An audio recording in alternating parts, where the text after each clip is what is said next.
നമസ്കാരം. News independent speed news 20ലേക്ക് സ്വാഗതം. വാർത്തകൾ വായിക്കുന്നത് ജനനി. ഇപ്പോഴത്തെ പ്രധാന വാർത്തകൾ. അയർലൻഡ് വൈദ്യുതി വില കുറയും. അയർലൻഡിൽ വൈദ്യുതി വില കുറയും. ഡിസംബർ മുതൽ കുറഞ്ഞ നിരക്ക് പ്രാബല്യത്തിൽ വരും. കുറഞ്ഞ വിലയിൽ ഹോം ലോൺ. കുറഞ്ഞ വിലയിൽ ഹോം ലോണുകൾ വാഗ്ദാനം ചെയ്ത് അയർലൻഡിലെ ക്രെഡിറ്റ് യൂണിയനുകൾ വീടുകൾ വാങ്ങുന്നതിനും വായ്പാ സ്ഥാപനം സ്വിച്ച് ചെയ്യുന്നതിനും പുതിയ സ്റ്റാൻഡേർഡ് മോർട്ടഗേജുകൾ പ്രയോജനപ്പെടുത്താം. പോലീസുകാർക്കെതിരെ ആക്രമണം. കൌണ്ടി വാട്ടർഫോർഡിലെ ഡെൻഗർബാൻ ടൗണിൽ പോലീസുകാർക്ക് നേരെ ആക്രമണം. പരിക്കേറ്റ ഗാർഡുകൾ അവധിയിൽ പ്രവേശിച്ചു. 2 വ്യത്യസ്ത സംഭവങ്ങളിലായി 4 ഗാർഡുകൾക്കാണ് പരിക്കേറ്റത്. സഹായം സംബന്ധിച്ച് ചർച്ച നടത്തും. കൌണ്ടി ടൗണിലെ പ്രളയ ദുരന്ത ബാധിതർക്കായുള്ള സഹായം സംബന്ധിച്ച സ്റ്റോർമോണ്ട് എക്സിക്യൂട്ടീവ് ചർച്ച നടത്തും. നോർത്തേൺ അയർലൻഡ് ഫസ്റ്റ് മിനിസ്റ്ററാണ് ഇത് സംബന്ധിച്ച വിവരം പങ്കുവച്ചത്. ഡബ്ലിനിലെ തുസ്ല കേന്ദ്രത്തിലെ പെൺകുട്ടിയെ പീഡിപ്പിച്ച കേസിൽ പ്രതി അറസ്റ്റിൽ. ആഫ്രിക്കൻ വംശജനായ അഭയാർത്ഥിയാണ് അറസ്റ്റിലായത്. അയർലൻഡിൽ അവശ്യ സാധനങ്ങളുടെ വിലക്കയറ്റം വീണ്ടും വർദ്ധിച്ചു. ഈ മാസം വിലക്കയറ്റം ഏറ്റവും ഉയർന്ന നിലയിലാണെന്ന് കണക്കുകൾ. ഡബ്ലിൻ വിമാനത്താവളത്തിൽ ഒബ്സർവേഷൻ പോയിന്റ് നിർമ്മാണത്തിനായുള്ള അനുമതി നൽകി ആസൂത്രണ കമ്മീഷൻ. ഡബ്ലിൻ നഗരത്തിലെ ഉപേക്ഷിക്കപ്പെട്ട കെട്ടിടങ്ങളെ കോസ്റ്റ് റെന്റൽ ഹോമുകളാക്കാൻ തീരുമാനം. ഡബ്ലിൻ സിറ്റി കൌൺസിലാണ് ഇത് സംബന്ധിച്ച പദ്ധതി ആവിഷ്കരിച്ചിരിക്കുന്നത്. അഫ്ഗാനിസ്ഥാൻകാരെ പുറത്താക്കാനുള്ള നടപടി വേണമെന്ന ആവശ്യം. അയർലൻഡ് അടക്കമുള്ള 20 യൂറോപ്യൻ രാജ്യങ്ങളാണ് ആവശ്യം ഉന്നയിച്ചിരിക്കുന്നത്.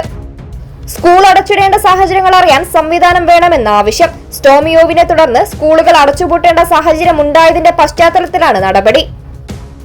ലിബിയൻ സ്വച്ഛാധിപതി മുഅമ്മർ ഗദ്ദാഫിയിൽ നിന്ന് സാമ്പത്തിക സഹായം തേടിയെന്ന കുറ്റത്തിന് ശിക്ഷിക്കപ്പെട്ട ഫ്രാൻസ് മുൻ പ്രസിഡന്റ് നിക്കോളാസ് സർക്കോസി ജയിലിൽ പ്രവേശിച്ചു. ചൈനീസ് ഉൽപ്പന്നങ്ങൾക്കുമേൽ നവംബർ 1-ാം തീയതി മുതൽ 155% വരെ തീരുവ ചുമത്തുമെന്ന് ട്രംപ്. അമേരിക്കയുമായി നീതിപൂർവമായ വ്യാപാര കരാറിൽ എത്തിച്ചേരാത്ത പക്ഷം നടപടി ഉണ്ടാകുമെന്നാണ് ട്രംപ് വ്യക്തമാക്കുന്നത്. നവി മുംബൈയിൽ ഫ്ളാറ്റിന് തീപിടിച്ച് 3 മലയാളികൾ ഉൾപ്പെടെ 4 പേർ മരിച്ചു. നവി മുംബൈയിലെ വാഷിയിൽ അപ്പാർട്ട്മെന്റിലാണ് തീപിടുത്തമുണ്ടായത്. കേന്ദ്ര കാലാവസ്ഥാ വകുപ്പ് റെഡ് അലർട്ട് പ്രഖ്യാപിച്ച സാഹചര്യത്തിൽ ഇടുക്കിയിലെ വിദ്യാഭ്യാസ സ്ഥാപനങ്ങൾക്ക് ജില്ലാ കളക്ടർ നാളെ അവധി പ്രഖ്യാപിച്ചു. പ്രൊഫഷണൽ കോളേജുകൾ ഉൾപ്പെടെയുള്ള എല്ലാ വിദ്യാഭ്യാസ സ്ഥാപനങ്ങൾക്കും നാളെ അവധിയായിരിക്കും.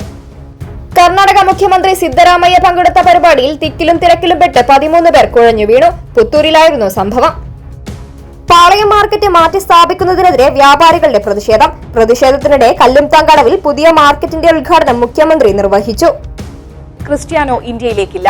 ക്രിസ്ത്യാനോ റൊണാൾഡോയെ കാത്തിരുന്ന ഇന്ത്യൻ ഫുട്ബോൾ ആരാധകർക്ക് നിരാശ. AFC ചാമ്പ്യൻസ് ലീഗ് 2 ഫുട്ബോളിൽ FC ഗോവയ്ക്കെതിരെ അൽ നസറിനായി പോർച്ചുഗൽ താരം ക്രിസ്ത്യാനോ റൊണാൾഡോ കളിക്കില്ല. PJ വർഗീസ് അന്തരിച്ചു. മുൻകാല സന്തോഷ് ട്രോഫി താരവും ഫാക്ട് ഫുട്ബോൾ ടീം അംഗവുമായിരുന്ന PJ വർഗീസ് അന്തരിച്ചു. 81 വയസ്സായിരുന്നു. സംസ്ഥാനത്ത് കനത്ത മഴയ്ക്ക് സാധ്യത. സംസ്ഥാനത്ത് ശക്തമായ മഴയ്ക്ക് സാധ്യതയെന്ന് കേന്ദ്ര കാലാവസ്ഥാ നിരീക്ഷണ വകുപ്പ്. അതിതീവ്ര മഴയ്ക്ക് സാധ്യതയുള്ളതിനാൽ ബുധനാഴ്ച ഇടുക്കി, പാലക്കാട്, മലപ്പുറം ജില്ലകളിൽ റെഡ് അലർട്ട് പ്രഖ്യാപിച്ചിട്ടുണ്ട്. അയർലൻഡിൽ സമ്മിശ്ര കാലാവസ്ഥ. അയർലൻഡിൽ ഈ വാരം സമ്മിശ്ര കാലാവസ്ഥ. ഇടവിട്ട് രാജ്യത്ത് വെയിലും മഴയും അനുഭവപ്പെടും. ഈ വാരം അവസാനമാകുമ്പോഴായിരിക്കും മഴ സജീവമാവുക.